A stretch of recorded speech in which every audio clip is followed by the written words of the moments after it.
Hello friends, welcome to our channel Kuldeep Jain official में आप सभी का स्वागत है। मैं कुलदीप स्वागत करता हूं आज के इस नए वीडियो में। फ्रेंड्स, सीडीपी को डिस्कस करेंगे हम हर रोज की तरह। आज के इस वीडियो में हम 28 जनवरी 2023 के पेपर 2 में आए हुए सीडीपी के सभी 30 क्वेश्चन को डिस्कस करेंगे, जो आपके एग्जाम के रियल क्वेश्चन होंगे।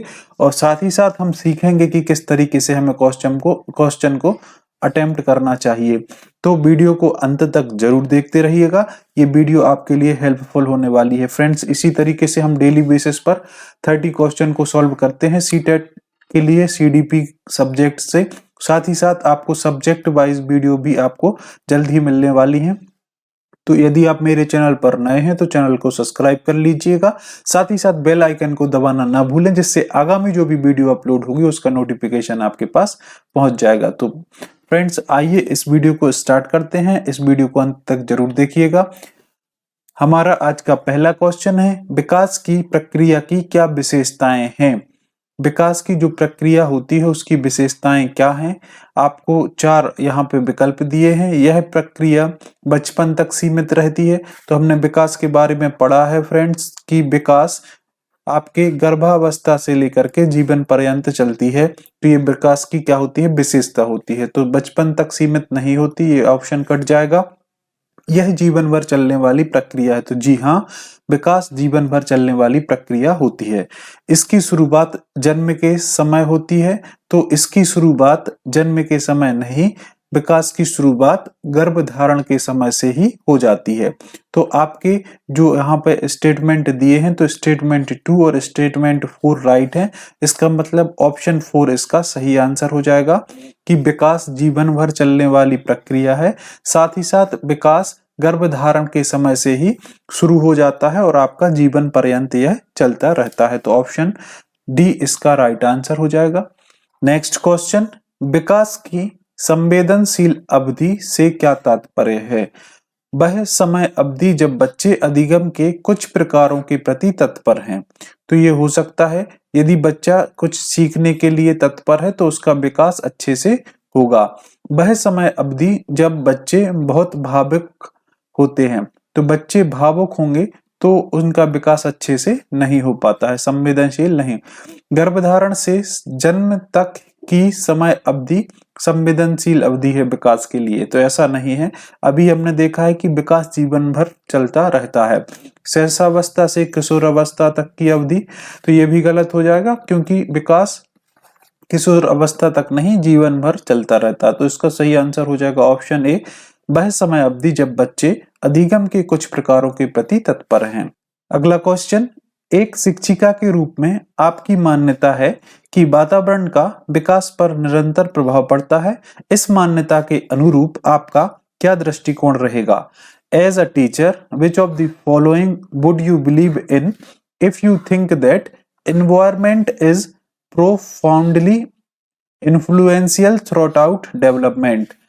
ऑप्शन है, बच्चों को किसी भी समय सहायता प्रदान करेंगे क्योंकि जीवन की अनुकूल परिस्थितियों में मदद से बच्चे आरंभिक नकारात्मक अनुभवों से उबर जाते हैं। तो ये सही हो सकता है क्योंकि आपने देखा होगा कि यदि बच्चे किसी चीज में अटकते हैं, किसी चीज को भूलते हैं, तो यदि आप उनको प्रोत्साहित नहीं करेंगे तो बच्चा उसकी जो विकास की दर है, उसकी जो वृद्धि की दर है, वह वहीं पर रुक जाएगी। तो वहां पे आप उसको थोड़ा सा सहायता करेंगे। फिर बदलाव को बढ़ावा देने के उद्देश्य से दिए अनुभवों को महत्वपूर्ण नहीं मानेंगे।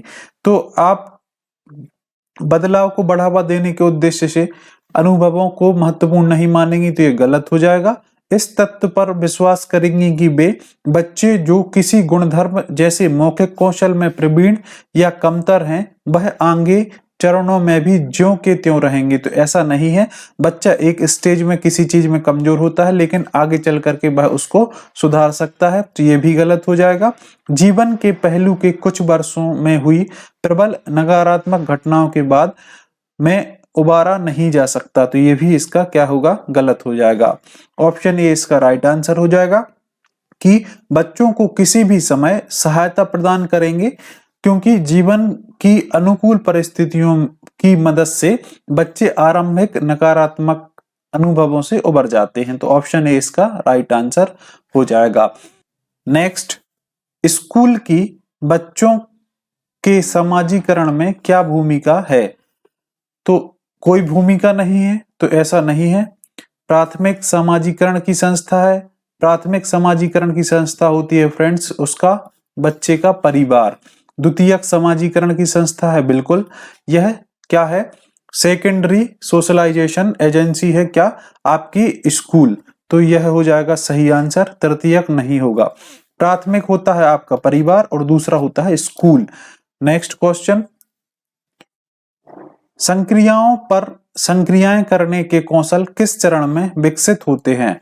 The ability to operate on operations is acquired in. Option A sensory motor stage. तो ये आप यहाँ पे देख पा रहे होंगे, ये 4 स्टेज होती हैं पियाजे की। यहाँ पे लिखा है पियाजे के द्वारा 4 स्टेज दी गई थी। पहली है सेंसरी मोटर स्टेज, संवेदी चालक अवस्था। तो इसमें आप संक्रियाओं पर संक्रियाएं नहीं कर सकते। प्री ऑपरेशनल स्टेज या पूर्व संक्रियात्मक अवस्था, इस पर भी नहीं करेंगे। मूर्त संक्रियात्मक अवस्था या कॉन्क्रीट ऑपरेशनल स्टेज, ये भी गलत हो जाएगा। और लास्ट है फॉर्मल ऑपरेशनल स्टेज, अमूर्त संक्रियात्मक अवस्था। तो इस अवस्था में हम संक्रियाओं पर संक्रियाएं कर सकते हैं। इसमें इस अवस्था में ये हमारे जो गुण हैं, ये कौशल है, विकसित हो जाता है। तो ऑप्शन 4 राइट आंसर हो जाएगा। नेक्स्ट क्वेश्चन, जीन पियाजे के अनुसार बच्चे कैसे सीखते हैं? अकॉर्डिंग टू जीन पियाजे, हाउ डू चिल्ड्रन लर्न? निष्क्रिय नकल के माध्यम से। तो अगर बच्चा नकल करेगा और निष्क्रिय रहेगा तो कैसे सीख पाएगा? तो ये गलत हो जाएगा।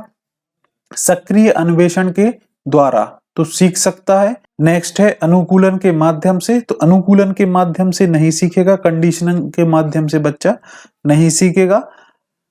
पुरस्कार और दंड के द्वारा, तो इससे एक यह नकारात्मक पुनर्बलन का उदाहरण है, नेगेटिव रीइंफोर्समेंट का उदाहरण है। तो सक्रिय अन्वेषण या बाय एक्टिव एक्सप्लोरेशन के द्वारा बच्चा प्रभावी ढंग से सीख सकता है। Next question, which of the following is an example of scaffolding? निम्न में से पाठ का उदाहरण कौन सा है? तो कल की वीडियो में भी हमने देखा था पार्ट से एक क्वेश्चन, और पिछली और पहले जो वीडियोस हैं उन सभी वीडियो में एक ना एक क्वेश्चन हमें स्कैफोल्डिंग से देखने को मिलता है। तो स्कैफोल्डिंग क्या कहलाता है कि जब बच्चा अपना विकास का निर्माण कर रहा होता है, उस दौरान उसको कहीं पर भी वह एक जगह पे ऐसी आती है जहां पर उसको एक सहारे की जरूरत होती है, तो उस सहारे को बोला जाता है स्कैफोल्डिंग, जिससे बच्चा आगे बढ़ जाता है। तो आपको इसका उदाहरण बताना है, बारंबार अभ्यास, तो इससे रोट लर्निंग को बढ़ावा मिलेगा, तो ये गलत हो जाएगा। नकारात्मक पुनर्बलन, तो ये भी गलत हो जाएगा। उद्दीपन प्रतिक्रिया का सिद्धांत, ये भी नहीं होगा। आधा हल किया हुआ उदाहरण देना, तो ये इसका आंसर हो सकता है। जब आप बच्चे को कोई हाफ सॉल्व्ड एग्जाम्पल देंगे तो बच्चा उसको आगे कर लेगा, सॉल्व कर लेगा, तो ये यहां से उसके ज्ञान का निर्माण होना फिर से आरंभ हो जाएगा। तो ऑप्शन 4 ये इसका राइट आंसर हो जाएगा फ्रेंड्स। अगला क्वेश्चन, लेव वायगोत्स्की ने खालिस्तान सिद्धांत में प्रतिपादित किया कि सीखने की प्रक्रिया एक संदर्भ में होती है। इन हिज ब्लैंक थ्योरी, लेव Vygotsky proposed that learning takes place in a context। किस कॉन्टेक्स्ट में? तो आपको पता है कि लेव वायगोत्स्की के द्वारा सामाजिक सांस्कृतिकता का सिद्धांत दिया गया है, सोशियो कल्चरल थ्योरी इनके द्वारा दी गई है। तो सामाजिक सांस्कृतिक सिद्धांत में उन्होंने यही प्रकाशित किया या प्रतिपादित किया कि सीखने की प्रक्रिया कहाँ होती है? समाज में होती है। तो ये सही है, ऑप्शन नंबर इसका 4। नेक्स्ट क्वेश्चन, सुभिक्षा हमेशा अपनी कक्षा में नए अन्वेषण, प्रयोग, खेल और विभिन्न व्यवहारिक गतिविधियों के माध्यम से बच्चों को नया ज्ञान सर्जन करने के अवसर प्रदान करती है। वह किस प्रकार की कक्षा खालिस्तान को बढ़ावा देना चाहती है? Subhiksha always provides opportunities to children for creating new knowledge through new exploration, experiments games and various practical activities in her classes. She wants to create a blank. तो वह उसमें क्या किस चीज को विकसित करना चाहती है? तो सुभिक्षा उनमें प्रगतिशील शिक्षा और बाल केंद्रित शिक्षा को बढ़ावा देती है, इसी को वह प्रोत्साहित करती है। ना शिक्षक केंद्रित शिक्षा, ना नियंत्रण और मूल्यांकन केंद्रित कक्षा, और ना ही व्यवहारवादी और इनाम केंद्रित कक्षा। तो इसका सही आंसर हो जाएगा option number 1, progressive and child centred classroom. Option A इसका राइट आंसर हो जाएगा। नेक्स्ट क्वेश्चन, कथन और तर्क से 2 से 3 क्वेश्चन आपसे पूछे ही जाते हैं, तो ये क्वेश्चन आपके लिए इंपॉर्टेंट है। पहला है कथन, शिक्षकों को बच्चों की बुद्धि लब्धि मापने के लिए बुद्धि लब्धि की मानकीकृत परीक्षाओं का इस्तेमाल करना चाहिए। तो आप एक ही ढर्रे से सभी बच्चों को देखेंगे, एक ही तरीके से सभी बच्चों का आकलन करेंगे, तो आपका सही आकलन नहीं हो पाएगा। तो यहीं पे स्टैंडर्डाइज्ड की बात हम नहीं करेंगे, यहाँ पे मानकीकृत की बात नहीं करेंगे, तो ये आपका गलत हो जाएगा। इसका तर्क दिया है कि बुद्धि लब्धि में प्राप्त अंक शिक्षकों को विद्यार्थी के अकादमिक प्रदर्शन और भविष्य में सफलता की भविष्यवाणी करने में मदद करते हैं, तो ये भी गलत हो जाएगा।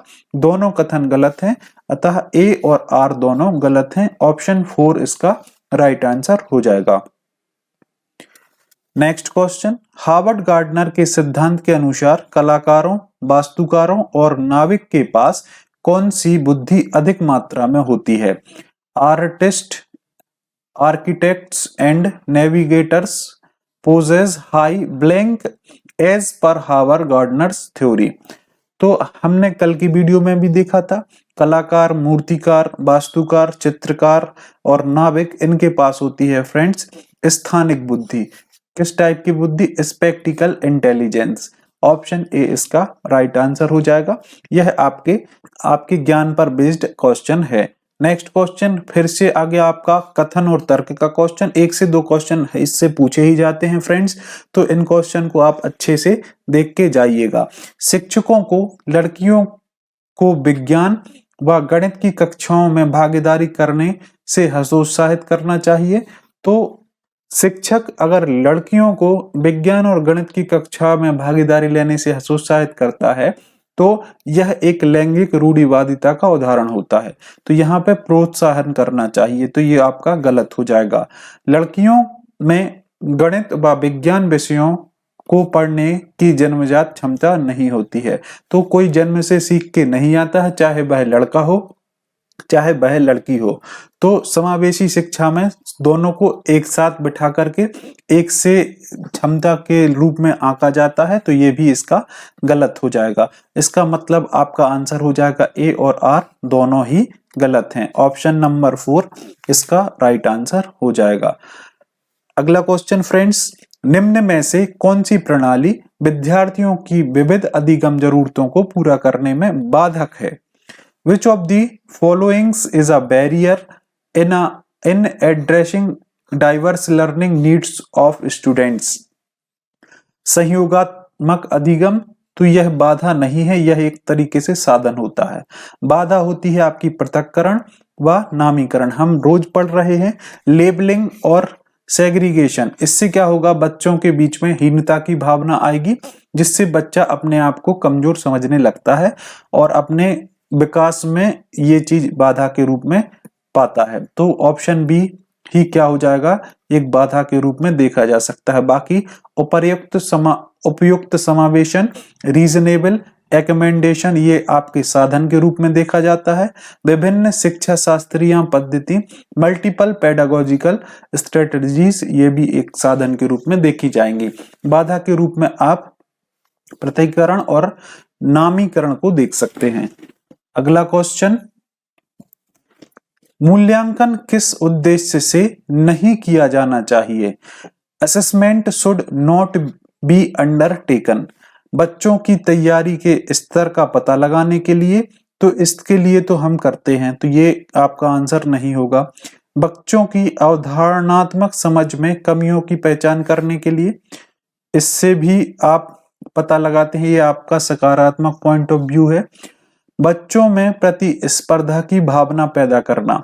तो आप बच्चों में प्रतिस्पर्धा की भावना पैदा नहीं करते मूल्यांकन के द्वारा, तो ये इसका क्या हो जाएगा, गलत हो जाएगा। आगे देखते हैं, यह समझने में मदद करने के लिए कि बच्चा क्या कर सकता है, तो ये भी इसका क्या है, एक सकारात्मक पॉइंट है। तो आपका जो नकारात्मक ही या फिर जो उद्देश्य नहीं होता है, बच्चों में प्रतिस्पर्धा की भावना पैदा करना, तो इसका सही आंसर हो जाएगा बच्चों में प्रतिस्पर्धा की भावना पैदा करना। नेक्स्ट क्वेश्चन, लॉरेंस कोहल वर्ग के अनुसार नैतिक विकास एक असतत प्रक्रिया है जो 6 चरणों में होता है, तो ये सही हो जाएगा। बच्चों के सामाजिक और सांस्कृतिक संदर्भों पर निर्भर करता है, तो ये गलत हो जाएगा। बच्चों की बुद्धि लब्धि से परस्पर संबंधित है, ये भी गलत है। पूरी तरह से अनुवांशिक कारकों पर निर्भर करता है, तो ये भी गलत हो जाएगा। तो ऑप्शन ए इसका राइट आंसर हो जाएगा। नेक्स्ट, समावेशन की संस्कृति को किससे बढ़ावा मिलता है? Culture of inclusion is promoted through, option A विभेदित निर्देश, ऑप्शन बी मानकीकृत मूल्यांकन, ऑप्शन सी पृथक्करण और ऑप्शन डी नामीकरण। तो मानकीकरण, मूल्यांकन, पृथक्करण और ये नामीकरण, ये एक तरीके से बाधा के रूप में देखे जाते हैं। विभेदित निर्देश इसका राइट आंसर हो जाएगा। नेक्स्ट, अपनी कक्षा में एक दृष्टिबाधित विद्यार्थी की विशिष्ट जरूरतों को ध्यान में रखकर एक अध्यापिका को क्या शिक्षा शास्त्रीय समायोजन करने चाहिए? तो to cater to a specific needs of a student with visual impairment in her classes, which of the following pedagogical adaptation a teacher should make? दृश्यिक प्रस्तुतिकरण का प्रावधान, तो दृष्टिबाधित के लिए इसका प्रावधान नहीं कर सकते। सख्त पाठ्यचर्या का पालन, ये भी गलत हो जाएगा। स्पर्शिक संसाधनों का इस्तेमाल, यूजिंग टेक्टाइल मटेरियल्स, तो यदि कोई बच्चा दृष्टि बाधित है तो उसको आप टेक्टाइल मटेरियल्स का यूज करा सकते हैं, स्पर्शिक संसाधनों का उपयोग करा सकते हैं। मानकीकृत मूल्यांकन, ये इसका गलत होगा। नेक्स्ट क्वेश्चन, नीरा मिडिल स्कूल में पढ़ती है और अक्षरों को लेकर भ्रमित रहती है, जैसे कि मां को ना पढ़ती है, और यह किसका विशिष्ट लक्षण है? स्वलीनता, पठन वैकल्य, अधिगम असहायपन या लेखन वैकल्य। तो हमने जो आपके विकार हैं उनके बारे में पढ़ा था। आपका जो ऑटिज्म होता है यह स्वलीनता, इसमें बच्चा खुद में ही अंतःक्रिया करता रहता है, समाज के संपर्क में नहीं रहता। डिसलेक्सिया यह होता है आपका अधिगम संबंधी विकार, तो यही सही आंसर हो जाएगा पठन वैकल्य। अधिगम सहायपन या फिर लर्नर्ड हेल्पलेसनेस, तो ये नहीं होगा। डिस्ग्राफिया आपके संबंधित है लेखन कौशल में या फिर लेखन विकार कहलाता है ये, ठीक है। तो इसका जो हमारा आंसर हो जाएगा पढ़ने संबंधी विकार या अधिगम संबंधी विकार कहलाता है डिसलेक्सिया। नेक्स्ट, प्रेम किसी समस्या को हल करने के लिए बहुत सारे अलग अलग तरीकों की समझ रखता है और चर्चा करते समय हमेशा नए विचारों को पेश करता है। यह निम्नलिखित में से किसकी विशेषता है? Prem can think of multiple ways of solving a problem and always brings some new ideas to the discussion. This is characteristics of creativity, learn helplessness, egocentrism या सेंट्रेशन। रचनात्मकता, अधिगम असहायपन, आत्मकेंद्रिता या केंद्रीयन। तो वह किसका उदाहरण है? यह उसकी विशेषता है रचनात्मकता, क्रिएटिविटी। वह क्रिएटिविटी पर फोकस करता है। नेक्स्ट, शिक्षक को बच्चों की असफलता को किस प्रकार देखना चाहिए? बच्चों के लिए शर्मनाक और अपमानजनक, गलत हो जाएगा। बच्चों के लिए शिक्षकों के लिए शर्मनाक, तो ये भी गलत हो जाएगा। छात्र और उनके माता पिता की क्षमताओं का प्रतिबिंब, ये भी गलत हो जाएगा। स्कूल प्रणाली को अनुकूलित वातावरण न प्रदान कर पाने का प्रतिबिंब। आप जो स्टूडेंट की जो फेलियर है उसको देखेंगे, reflection of a school system being unable to provide conducting environment for learning। तो ये इसका राइट आंसर हो जाएगा ऑप्शन नंबर 4। नेक्स्ट, सक्रिय जुड़ाव को निम्न में से किसके द्वारा बढ़ावा नहीं दिया जा सकता? Active engagement is not promoted इन, प्रश्न पूछना तो इससे बढ़ावा मिलेगा। रट कर स्मरण तो ये गलत होगा, ये रूट लर्निंग को बढ़ावा देगा। खोज विधि, इससे बढ़ावा मिलेगा। संवाद, और इससे भी बढ़ावा मिलेगा। तो आपका जो रट कर स्मरण करना, इससे आपका सक्रिय जुड़ाव या एक्टिव एंगेजमेंट के लिए बढ़ावा नहीं मिलेगा। तो ऑप्शन नंबर 2 इसका राइट आंसर हो जाएगा। नेक्स्ट क्वेश्चन, यदि कोई बच्चा स्कूल में अच्छा प्रदर्शन करने में असमर्थ है तो शिक्षकों को चाहिए वे शैक्षिक रणनीतियों और स्कूल के माहौल पर चिंतन करें। तो ये सही हो सकता है। बच्चों को सजा दें, तो बच्चों को हम सजा नहीं देते हैं। बच्चों को कम योग्यता वाले बच्चों के लिए बने एक अलग संकाय, तो बच्चों को हम सेपरेट या वर्गीकृत नहीं करते हैं। बच्चों की सामाजिक पृष्ठभूमि का पता लगाएं, क्योंकि कुछ समुदायों के बच्चे सीखने में सक्षम नहीं होते हैं। तो ये अगेन वर्गीकरण की बात करता है, तो ये गलत हो जाएगा। तो हम क्या करेंगे, बे शैक्षिक रणनीतियों और स्कूल के माहौल पर चिंतन करेंगे। तो ये सही आंसर इसका हो जाएगा।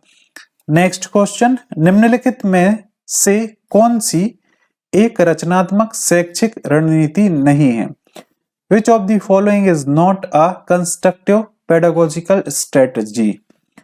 सहज ज्ञान युक्त अनुमानों को प्रोत्साहित करना, ये इसकी रचनात्मक हो जाएगी। चर्चाओं के अवसर प्रस्तुत करना, ये भी आपकी रचनात्मक शिक्षण रणनीति है। छात्रों को पाठ्य पुस्तकों के उत्तरों को ज्यों का त्यों पुनरुत्पादित करने के लिए प्रोत्साहन करना, तो इससे क्या होगा, रूट लर्निंग को बढ़ावा मिलेगा। तो यह अच्छी रणनीति नहीं है। निर्देशित खोज के अवसर देना, यह भी अच्छी रणनीति है। तो ऑप्शन सी इसका राइट आंसर हो जाएगा। Encouraging student to reproduce answers from the text books as it is, तो ये इसका क्या है, शैक्षिक रणनीति नहीं है। नेक्स्ट क्वेश्चन, सीखने की प्रक्रिया के दौरान बच्चों द्वारा की गई त्रुटियों को उनके संज्ञानात्मक विकास के एक भाग के रूप में देखा जाना चाहिए। तो बिल्कुल सही है। बच्चा अगर त्रुटि करता है तो उसको एक सीखने के पार्ट के रूप में देख सकते हैं। बच्चे वयस्कों की तुलना में चीजों को अलग तरीके से सीखते हैं, यह भी बिल्कुल सही है। बच्चे वयस्क से अलग तरीके से सीखते हैं, तो इसका तर्क भी क्या हो जाएगा, बिल्कुल सही हो जाएगा। तो ए और आर दोनों सही है, और आर सही व्याख्या करता है ए की। तो ऑप्शन नंबर ए इसका राइट आंसर हो जाएगा। नेक्स्ट, नेहा को हमेशा कक्षा में प्रथम आना होता है, चाहे इसके लिए उसे कोई बेईमानी और नकल ही क्यों ना करना पड़े। नेहा किस प्रकार के लक्ष्य तय कर रही है? Neha is always concentrate with being the first in her classes even if it means cheating. What kind of goals is Neha setting? तो वह प्रदर्शन उन्मुखी है, क्योंकि उसको अपने प्रदर्शन की चिंता रहती है। वह अपने प्रदर्शन को हमेशा अच्छा रखना चाहती है। परफॉर्मेंस ओरिएंटेटेड गोल उसके हैं, तो ऑप्शन बी इसका राइट आंसर हो जाएगा। नेक्स्ट, निम्नलिखित में से कौन सी भावना सार्थक सीखने की प्रक्रिया को सुगम बनाती है? तो भय आपकी सुगम नहीं बनाएगा, क्रोध भी नहीं बनाएगा, और ना ही चिंता बनाएगा। आपकी सीखने की प्रक्रिया को सुगम बनाती है खुशी, हैप्पीनेस या जॉयनेस। ठीक है, जॉय आपके जो लर्निंग प्रोसेस है उसको मीनिंगफुल बनाती है। तो ऑप्शन सी इसका राइट आंसर हो जाएगा। नेक्स्ट, मोहित कहता है मैं अंग्रेजी में अच्छा हूं, वह तो मैंने उत्तर जल्दी से लिख दिए थे, इसीलिए मेरे अच्छे नंबर नहीं आए। मोहित अपने प्रदर्शन का आरोपण किस पर कर रहा है? Mohit says I am good at English, I wrote my answer hurriedly, that's why I did not get good marks, he is attributing his performance to bad luck, bad luck को नहीं कर रहा, बुरी किस्मत को नहीं कर रहा, योग्यता की कमी, तो उसमें योग्यता तो है, प्रयास की कमी, प्रयास की कमी उसमें रही है, लैक ऑफ एफर्ट, ये इसका सही आंसर हो जाएगा कि उसने सही प्रयास इसके लिए नहीं किया है, तो सही आंसर हो जाएगा ऑप्शन सी। नेक्स्ट, वह प्रक्रिया जिसके माध्यम से हम अपने उद्देश्यों को प्राप्त करने के लिए अपने विकारों, व्यवहारों और भावनाओं को क्रियाशील करते हैं व बनाए रखते हैं, क्या कहलाती है? तो वह कहलाती है फ्रेंड्स स्वनियमन। जब हम अपने ही विचारों, व्यवहारों और भावनाओं को क्रियाशील करते हैं और करते व बनाए रखते हैं तो उसको बोला जाता है स्वनियमन या फिर सेल्फ रेगुलेशन इसको बोला जाता है। तो ऑप्शन ए इसका राइट आंसर हो जाएगा। नेक्स्ट, एक शिक्षक प्रत्यक्ष अनुदेशन की विधि द्वारा बच्चों को जटिल अवधारणाओं को सबसे प्रभावी ढंग से समझने में मदद कर सकता है, तो ये क्या हो जाएगा? गलत हो जाएगा। नेक्स्ट, बच्चे सबसे प्रभावी तरीके से तब सीखते हैं जब वे निष्क्रिय होते हैं, तो जब बच्चे सक्रिय होते हैं तब प्रभावी ढंग से सीखते हैं, तो ए और आर इसमें दोनों ही गलत हो जाएंगे, तो ऑप्शन नंबर इसका सही हो जाएगा 4, ऑप्शन 4 इसका राइट आंसर हो जाएगा। नेक्स्ट, समावेशन को बढ़ावा देने के लिए एक सामाजिक सांस्कृतिक कक्षा में प्रभावी शिक्षा शास्त्रीय प्रणाली क्या है? अधिगम के लिए सार्वभौमिक अभिकल्प का क्रियान्वयन या योग्यता के आधार पर बच्चों का नामीकरण व पृथक्करण, तो पृथक्करण तो हम करते नहीं है, फिर से पृथक्करण की बात इसमें भी हो रही है, तो ये भी गलत हो जाएगा। बच्चों के अंकों के लिए प्रबल प्रतिस्पर्धा, तो कंपटीशन भी हम कराते नहीं है, तो इसका मतलब ऑप्शन ए सही आंसर हो जाएगा। अधिगम के लिए सार्वभौमिक अभिकल्प या डिजाइन का क्रियान्वयन करना समावेशन को बढ़ावा देता है। तो फ्रेंड्स, आई होप ये जो हमने आज 30 क्वेश्चन सीडीपी के डिस्कस किए हैं आपको पसंद आए होंगे। अगर क्वेश्चन पसंद आते हैं तो वीडियो को लाइक और शेयर जरूर कीजिएगा। यदि आप मेरे चैनल पर नए हैं तो चैनल को सब्सक्राइब करके बेल आइकन को प्रेस कर लीजिएगा। इसी तरीके से सब्जेक्ट वाइज भी क्वेश्चन आपको जल्द ही मिलेंगे। हम डेली बेसिस पर सीडीपी के क्वेश्चन तो देख ही रहे हैं, चाहे वह पेपर 1 हो चाहे पेपर 2 हो, दोनों के लिए ही हम सीडीपी के क्वेश्चन को सॉल्व कर रहे हैं। तो यदि आपने मेरी प्रीवियस वीडियो नहीं देखी है तो आप चैनल पर जाकर के देख सकते हैं। आपसे जल्द ही मिलते हैं इसी तरीके की हेल्पफुल वीडियो के साथ। तब तक के लिए आप सभी का बहुत बहुत धन्यवाद।